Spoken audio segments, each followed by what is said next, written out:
Hey there, everybody, and welcome into Main Street Living. I'm Danielle Alvari. I'm Brandy Paul.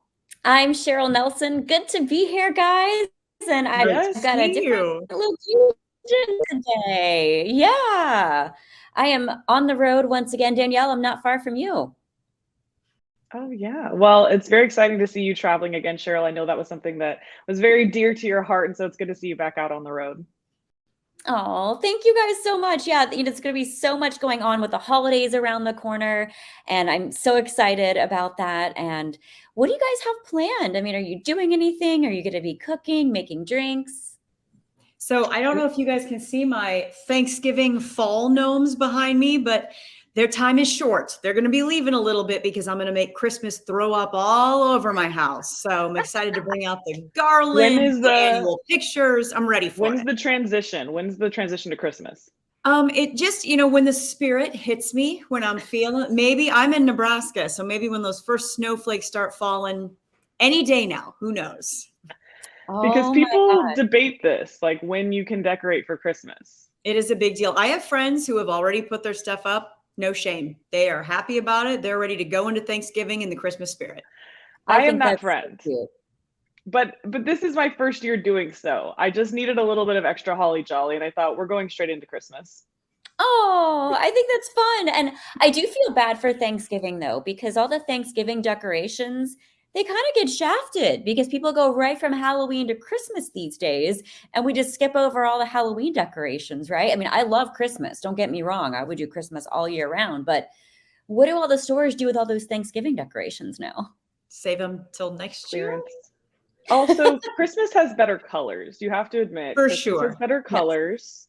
Yes. The decorations are more plentiful and they're usually more fun. And I just think that Christmas just has something special about it. And I think Thanksgiving is mostly about the food, which, by the way, when you talk about what are we excited to eat, pies. I love pie season. Oh, my thing is dips. I've never met a dip I didn't like. Dip bread, crackers, chips, whatever. I'm there for it. Oh, give me some guacamole. And Brandy, I don't know if you know this, but Danielle, she is a great baker. And the pies, Danielle, what are your favorites? I'm excited to make an apple. I've never made a pumpkin, so maybe that's in my future here, but I'm excited to make an apple. My favorite is strawberry rhubarb, but that's more of a summer pie. So I'm very excited for just like some standard apple pie at Christmas, but also the ways you can kind of decorate the tops differently. So I'm excited to try something out new this year. Send pictures. Yes. I've got a challenge for you though, Danielle. So I'm a You want a cat pie? Well, yeah, you could decorate it, but a gluten-free vegan pie. Can you make that? I can't promise it will be edible, but I can make it for you. Losing the gluten is hard. Bakers know. Baking gluten-free is difficult. It is, but I think it's going to be a challenge. Brandy, what about you? What's your favorite thing to eat the holidays? Everything? Is that an option? I really try and be smart and healthy most of the time, but I tell you, on Thanksgiving or holiday gatherings, I'm out. I lose. And I love the dip. To your point, it just feels socially acceptable to eat a ton of dip at a party. And let's dip into what we have coming up in the show here. We're going to meet a very special teacher of the year, and we're going to see some incredible sandcastles. Yeah, those stories are unforgettable. We also have an unforgettable story from a practicing attorney who his own life journey and accident motivated him to help others. Absolutely. And do you work from the road? We will talk with a digital nomad who will share some tips to inspire your next road trip. But first, we'll tell you all about Pilots to the Rescue and how they are helping animals.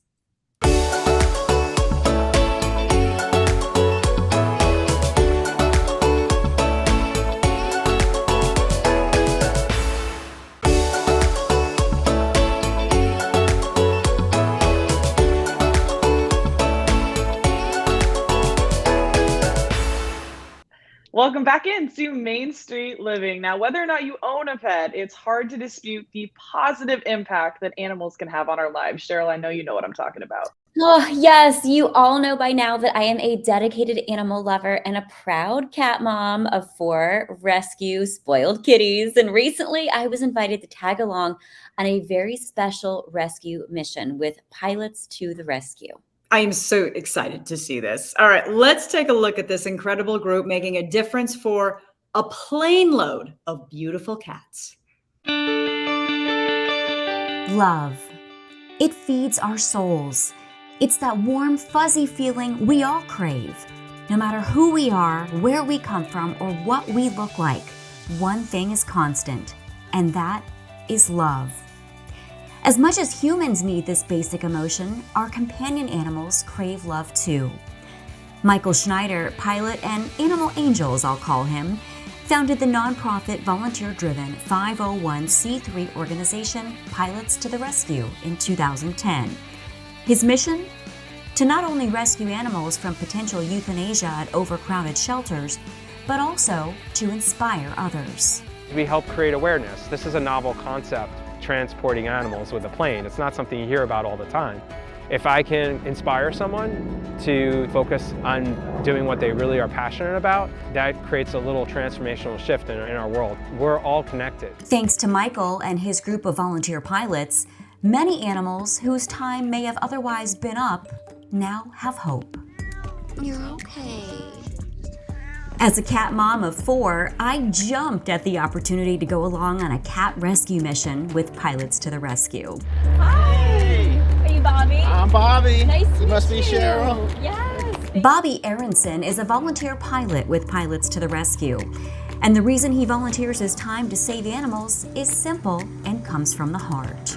It's a great, harmonious, symbiotic relationship, we have with these animals. So it's special. Today's mission is to rescue cats in need from several rural animal shelters in North and South Carolina. After completing routine safety checks, we settled into the Piper Saratoga aircraft's cockpit and we were airborne. Destination? Asheboro, North Carolina.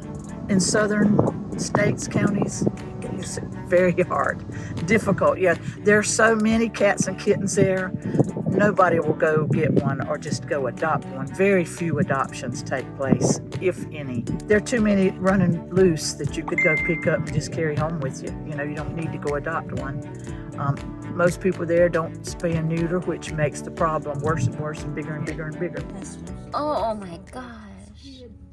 Now we are in Asheboro, North Carolina, and we are transporting 30 cats and kittens, giving them a second chance at life and an opportunity to find love. It's the greatest thing ever. And we just have people that cry when they leave, and just knowing that they're not going to grow up in a shelter. It means everything to me to get some out. I love cats, and I don't want to see them die or be discarded. Dillon's a small town, and there aren't many fosters, and you can only keep so many, at your house. So we have to get them somewhere, and this is a godsend for us.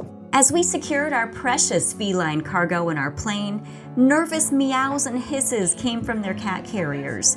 However, it brought comfort to know that soon these cuddly cats and kittens would be purring in the arms of their new fosters and adopters in New England. Thank you, Pilots to the Rescue. As Bobby fired up the engine, the cats became surprisingly quiet. But the bravest of them all was a beautiful, fearless calico kitten who spent most of the flight on my warm lap. Made it to Westboro to check on the kitties. Oh my goodness! Although there was a chill in the air, our hearts were warm because our fuzzy felines handled their first flight like champs. As we unloaded our precious cargo, a modern-day Catwoman superhero from Cattail's Animal Rescue in New Hampshire arrived on the tarmac to help get our cats to safety. We put a lot of time, love, money, and just investment into them, but it's blood, sweat, and tears. Oh my goodness. Yeah. And we don't get paid for what we do. Rescuing animals is a labor of love, and Cattails helps to give cats in particular a voice. Cats are grossly underrepresented, and that's when I knew I had to help cats. Because for every 5 dog rescuers, there's 1 cat rescuer. And it broke my heart. A piece of Amanda's heart now belongs to Pilots to the Rescue. They have saved me this year alone probably about 40,000 miles on my car from trips that I normally would make down south. What they're doing for animals and changing the animal transport scene is incredible. With wings outstretched, they are angels in the sky. making it possible for our companion animals to receive the most fundamental needs. They want nothing from us except to be loved and fed. You know, a lot of things. The biggest reward is when you match a cat up to their human. While adoption may not be an option for everyone, there are simple actions that anyone can take to help cats in need. They can talk to their legislators. They can demand change. They can push for people to take care of their animals better, push for stronger spay-neuter laws and programs, donate to their local shelters, offer to volunteer. With fuel prices on the rise, Pilots to the Rescue would not be possible without generous donations from supporters. If paw prints have left a mark on your heart, please visit pilotstotherescue.org to learn more about how you can make a difference. The more people that know about Pilots to the Rescue, the more animals we'll be able to save, and the more missions we'll be able to do. You guys, this was the coolest experience that I've gotten to do in a long time. Just saving all those cats. I wanted to adopt them all. Oh, I couldn't It's help got it. Cheryl written all over it. Yeah, Just are from you top sure to you bottom. didn't just sneak a few in your purse? Like just Oh man, I wanted to. I'm telling you, I wanted to. If I could have a cat sanctuary, they would all be at my house. But thank goodness for people like these volunteer pilots and all of the rescue organizations who help the animals. And again, for more information, please go to pilotstotherescue.org to learn more. Amazing. We love to see it, Cheryl. Especially love seeing you out in the field. And speaking of getting out there, next up, we have some sand art that you have to see to believe.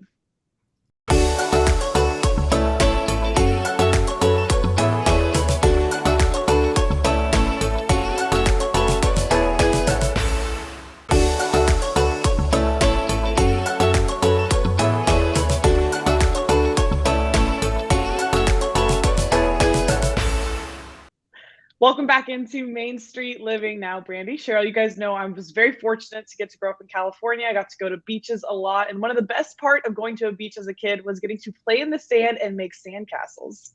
Heck yeah, that's still one of my favorite parts. And I am not a kid anymore, although my castles are just kind of interpretive art piles, but abstract imagination comes in, right? Absolutely. I don't blame you. It's all about having the fun. And the first annual Atlantis Rising International Sand Sculpture Competition was recently held in Rhode Island, and these creations are nothing short of remarkable. Take a look. Greg Grady, and I am the organizer of the first Atlantis Rising International Sand Sculpting Competition at the Squamicut State Beach in Westerly. We have 10 world-class competitors from as far away as South Korea, the Netherlands, Italy, and Canada. They're all competing for over $40,000 in show-up and prize money. So this is the first year in Rhode Island that we have this competition. We're very excited.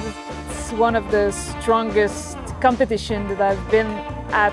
It's been fantastic. This is definitely a top-notch, world-class competition.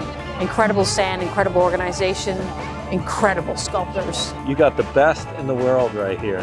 I've been competing for over 30 years in contests. This is the strongest field that I've ever seen in my 30 years of competition. We have something for everyone here. Llamas, Aquaman for a photo op. We have craft vendors, more than 15 food trucks down here, wine and beer, live music. The Australian Bee Gees are playing tonight, which is over the top. I did a piece that's, I think the crowd will like it. It's called Illusional Pinocchio. And you can see him come to life, different views. And the crowd seems to be liking it. So I'd like to hear a big round of applause for all these sculptors, if we could. We will start with third place winner, $4,000, Martine Ryerson, The Winds of Change. Second place, $5,000, Suzanne Wusler, Octofont of Atlantis.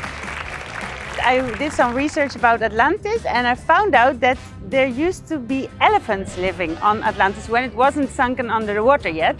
And then I imagined if the elephant would be living underwater for many years and now they're rising, what they would look like. And that's what I made. I made like a mix between an elephant and an octopus, kind of a weird creature, very big.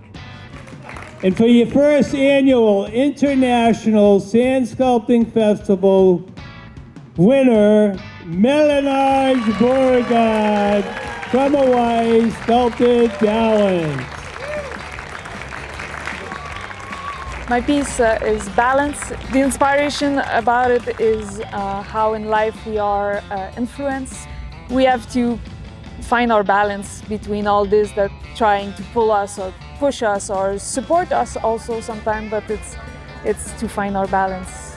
The caliber that you have here is the best in the world, truly. It's a world-class event the first year, and it will continue that way, if I know Greg. This is the first year. It's just going to keep getting bigger and better. Wow. That is a far cry from my little piles. Those were amazing. Oh. We have a lot to learn. We have a lot to learn. The detail is impeccable. Yeah, I'm just not that detailed. I don't think I can do that. So I will leave the sand sculpting to them. But something maybe I could do, stay tuned for our next segment, because have you ever dreamed of becoming a digital nomad? We'll explain coming up next.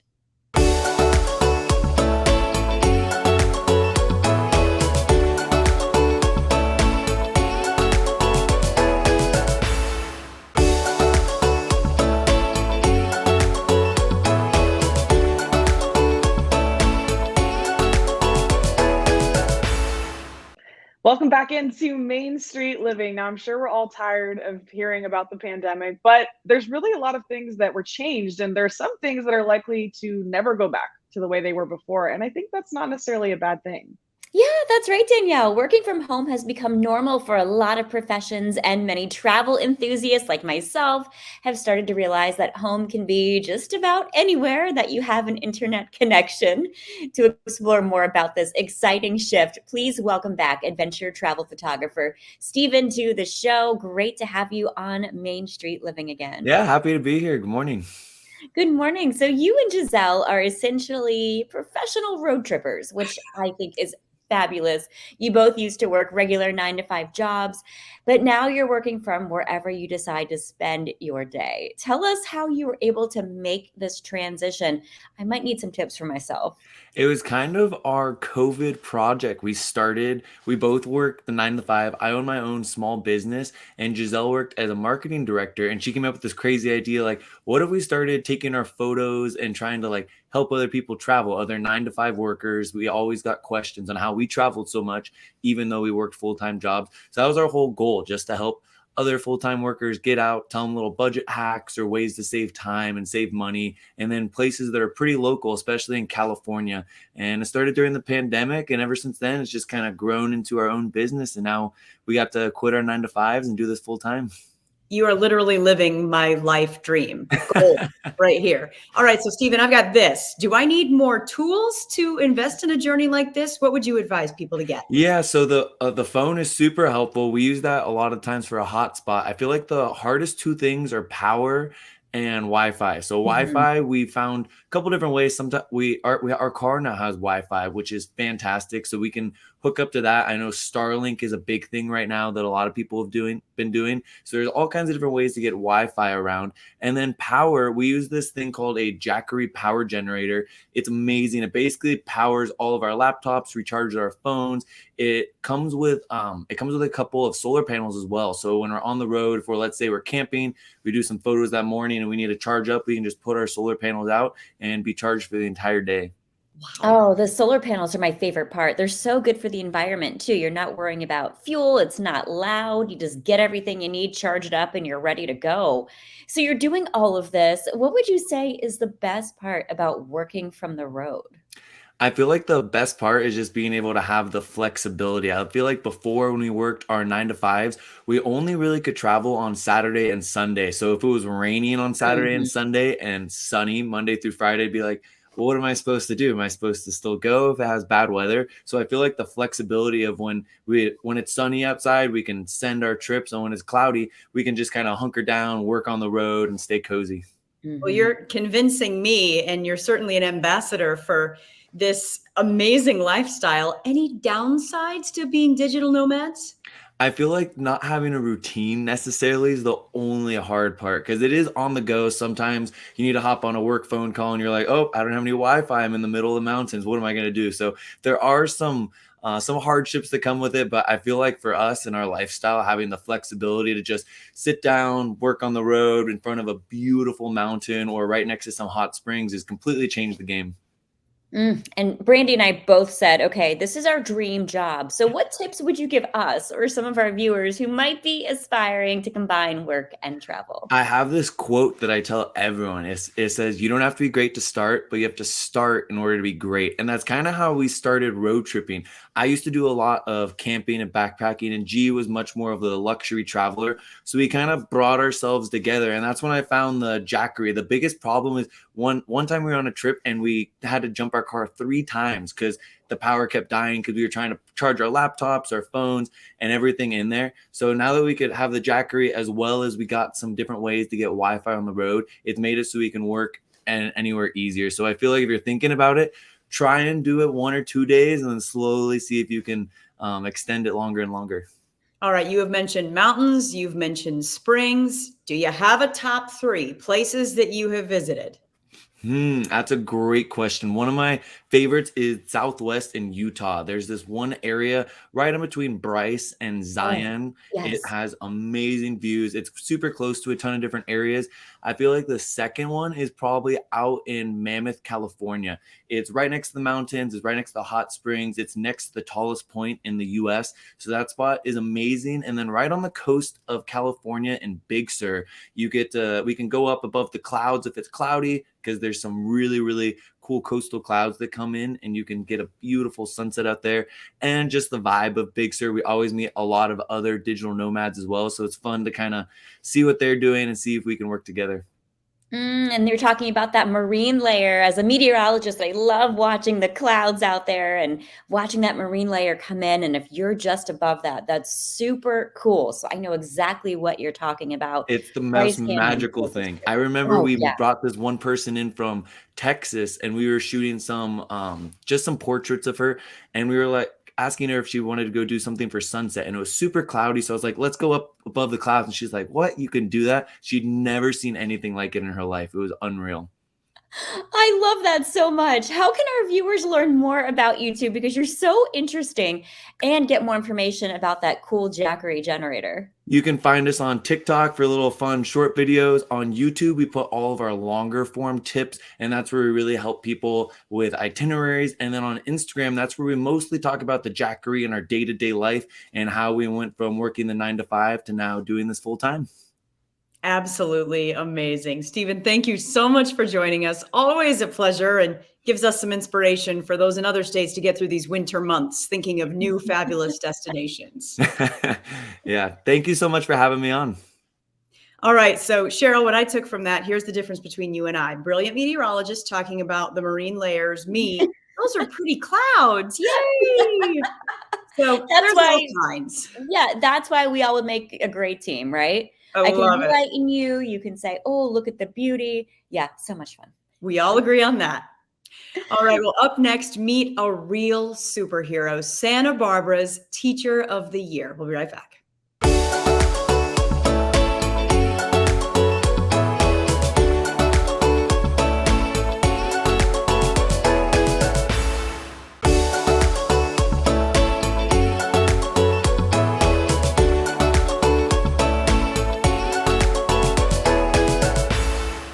Welcome back to Main Street Living. Danielle, Brandy, there are many kinds of heroes in our lives these days. First responders, nurses, and of course, our parents. Heroes come in all shapes and sizes. Oh, you bet. And one group, we've all been impacted by them now, maybe our children, or certainly when we were growing up, and they have earned hero status the last couple of years, our teachers. Yes, and I just hold a special place in my heart for those teachers who help students with special needs. And believe me when I say you're going to be inspired by Joanna Hendricks, the 2023 Santa Barbara County Teacher of the Year and a finalist for California State Teacher of the Year. Let's take a look. Hi, I'm Joanna Hendricks. I teach preschool and kindergarten in the Regional Deaf Education Program for SBCEO.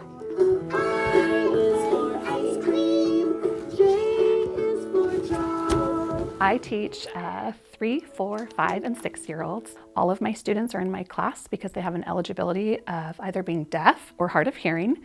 And so I have students that use a variety of languages. Some are speaking, some are signing, and some are really at the beginning stages of language development. Doors on the bus go open and shut all through the town. Most of our students have received services from 0 to 3, but even with that, they come to me with an incomplete language foundation. And so oftentimes they come frustrated and overwhelmed with their inability to communicate. And that's not due to their deafness, it's more due to their access to language. And so here, we really are striving to make sure that everything is accessible linguistically.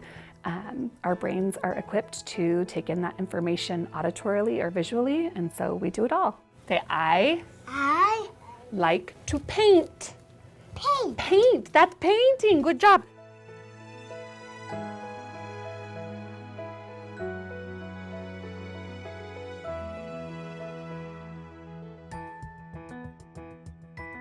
She goes above and beyond.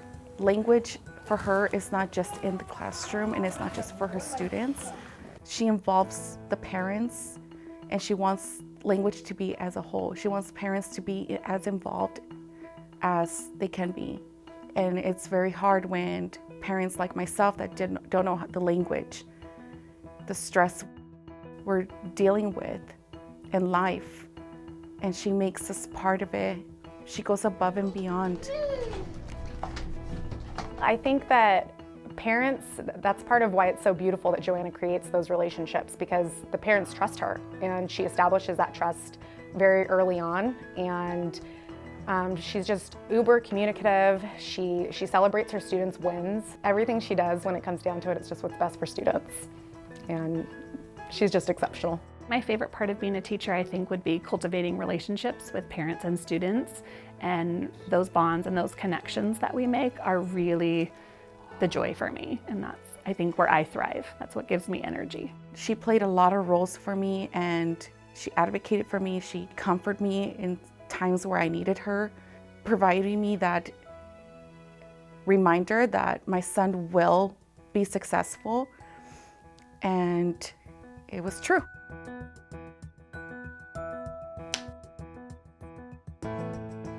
I want my students to know that they are capable and that they are seen and heard and loved, and regardless of any disability or hearing levels, that they can be whomever they want to be. And I want them to go out into the world and know their potential and know their worth and just thrive.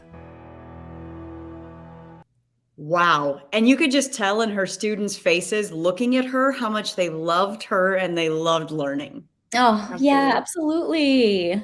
All right. Well, you can find out more about Joanna as well as the other teachers honored in this year's Salute to Teachers event on the Santa Barbara County Education Office website, sbceo.org/salute. Absolutely. I love that Salute to Teachers event. Great one by Cox and I can't miss. And speaking of can't miss, coming up, we're going to hear about one man's story of how he turned his tragedy into triumph.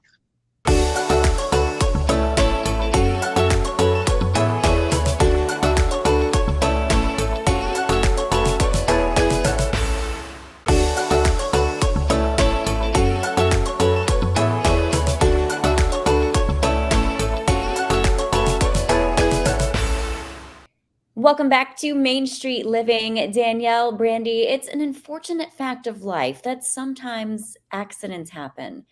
And sometimes they're just inconvenient, but sometimes they can change your life. That's right. Christian Oliver is here with a personal story of how an accident many years ago sent him on a journey to help others in the same situation. Mr. Oliver, welcome. Thank you for joining us. Good morning. Thank you for having me. So we know you are a trial lawyer and managing attorney with the Barnes firm, but this incident that happened when you were a teenager started you on that path. Can you tell us a little bit about that? Sure. I remember it vividly. It was August 4th, 1996. It was the closing ceremonies of the Summer Olympics. My best friend and I were driving home, and he was speeding, as teenage boys will do, and lost control of the car. The car flipped upside down. It had T-tops. Car crashed down onto its roof. Unfortunately, my left arm got caught between the T of the roof of the car, and unfortunately grounded against the pavement for about 100 yards and severed about half of my left arm.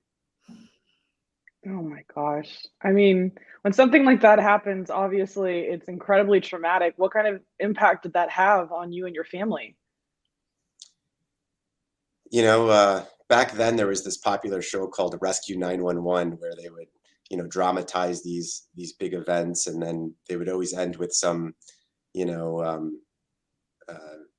video of them in their post life. And I just had this immediate image of swinging my little brother around on a tree swing with one arm, and that was the new reality that I had from that moment. After the initial shock of it and the hospitalization and the long road to recovery, really the thing that stuck with me most, the hardest part, was walking in on my mom one night and from behind, and I could see her shoulders, you know, shaking, and I could tell she was crying. And you know, I was 16 at the time, and I noticed in front of her a pile of medical bills. And you know, my family didn't come from means, and you know, both of my parents had to work multiple jobs to put food on the table, and you know, this was the last thing that my family needed. And I just felt so terrible. I felt guilty. I felt ashamed. I felt embarrassed that I was putting my family through that. And I didn't know where the money was going to come from. You know, I was a dishwasher making $5 an hour. I didn't know where hundreds of thousands of dollars of medical bills and how we were going to pay for those. And you know, that was really the scariest part of it all for me, was just feeling helpless, and seeing my parents feel helpless was really one of those things a child never forgets. Oh, wow. So based on your line of work now, I'm wondering if someone in the legal field came forward, and how did that impact your family to navigate all those insurance companies and questions? You know, we were fortunate. My parents hired a law firm back then known as Celino and Barnes, and believe it or not, that's the same Barnes that is the Barnes firm today. And they helped my parents, and you know, it wasn't about suing somebody. It was about helping my family figure out a way to pay for all of the medical bills. And they allowed us to concentrate on taking care of ourselves and healing and being a family, and they took care of everything else. And that was the best thing that anybody could have done for our family at that time. Absolutely. I mean, as you mentioned, that was the most scary part. It wasn't even the actual traumatic part of the incident. It was just dealing with the legal maze of everything. How has that experience kind of colored the way you deal with your clients now? You know, it led me on this path to wanting to help others, and I can relate to them. And I know what they're going through, and I know how scary and stressful this can be. And it's very rewarding to be able to take that stress and scary out of their lives and help them focus on getting better. So for one of our viewers who may be watching this, listening to your story, and either has been through something like this or may in the future, what would your advice to them be? Number one, don't give up. It's going to get better. Time heals all, and you will get through this. You will get better. And number two, ask for help. There's no shame in going to experts who deal with this type of thing. So contact an attorney, help yourself, help your family, and you will get through this. Oh man, I so appreciate you sharing your story with us today, and I'm sure that viewers want to hear more about it. So, how can viewers find more information about your story or the Barnes firm if they have any questions? Sure. Well, they can call us anytime at 1-800-8-million, 1-800-800-0000, or they can contact us at thebarnesfirm.com. Thank you so much for sharing your story, and congratulations on turning something that was so traumatic into something so positive. Thank you very much. Mr. Oliver, thank you again. I'm sure you're impacting a great number of people, including those who heard your story today. So thank you. Thank you for having me. Wow. Well, I love what he said there. Time heals all. Don't give up. And that kind of ties into what we're going into next, which is healthcare focused on your total well-being. Don't go anywhere.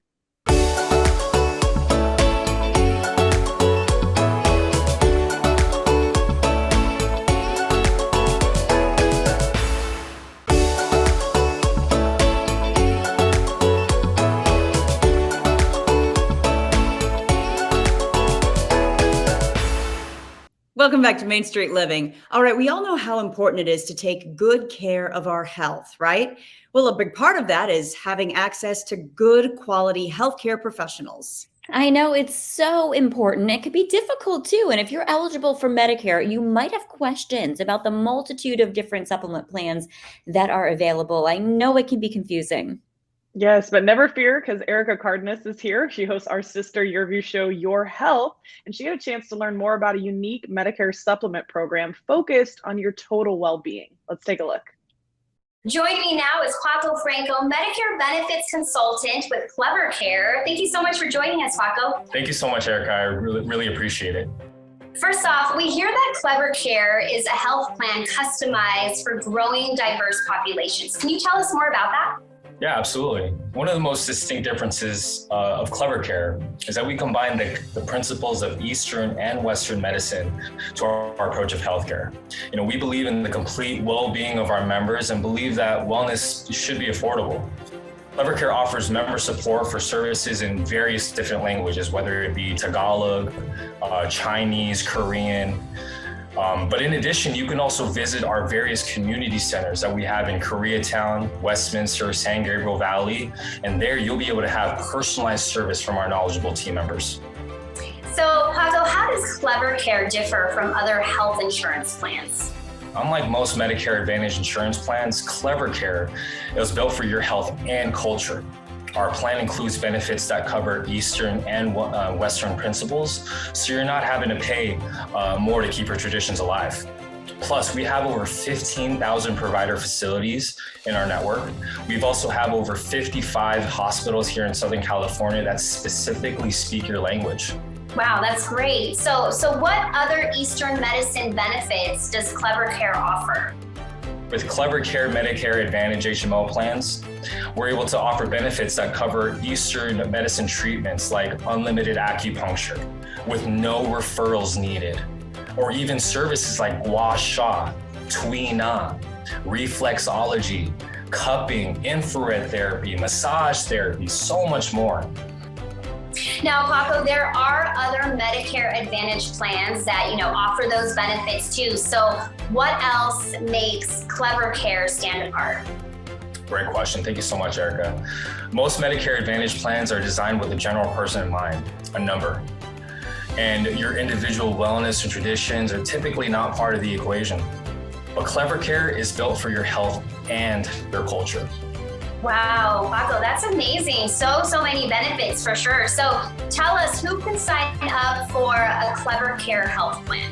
Absolutely. Anybody who's eligible for Medicare can join Clever Care Medicare Advantage HMO plan. We also have another enrollment period coming up called the annual enrollment period. This is the most popular one, which takes place from October 15th to December 7th. And during this time, you can sign up for a new plan, you can switch plans, you can leave a plan, or simply just return to your original Medicare.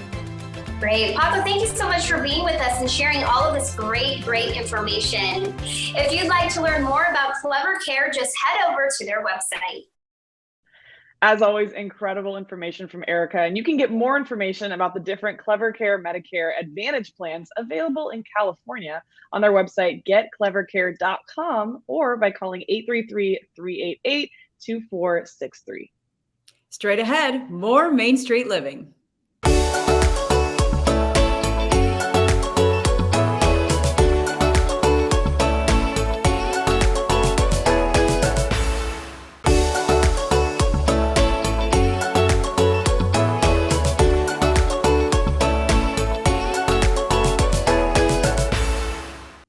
Welcome back into Main Street Living one last time here with Brandy and Cheryl. And guys, I don't know about you, but all this did was make me realize how much I have to do before the holidays hit. It's like if I could just pause time, that would be super. All right, but if you're out and about on the go, hey, you can watch us while you're doing it. Just download the Cox Contour app, sign in, and search for your view. Absolutely. And as always, we have brand new episodes of Main Street Living Mondays at 9 p.m. local time. So make sure you join us then as we take another stroll down Main Street.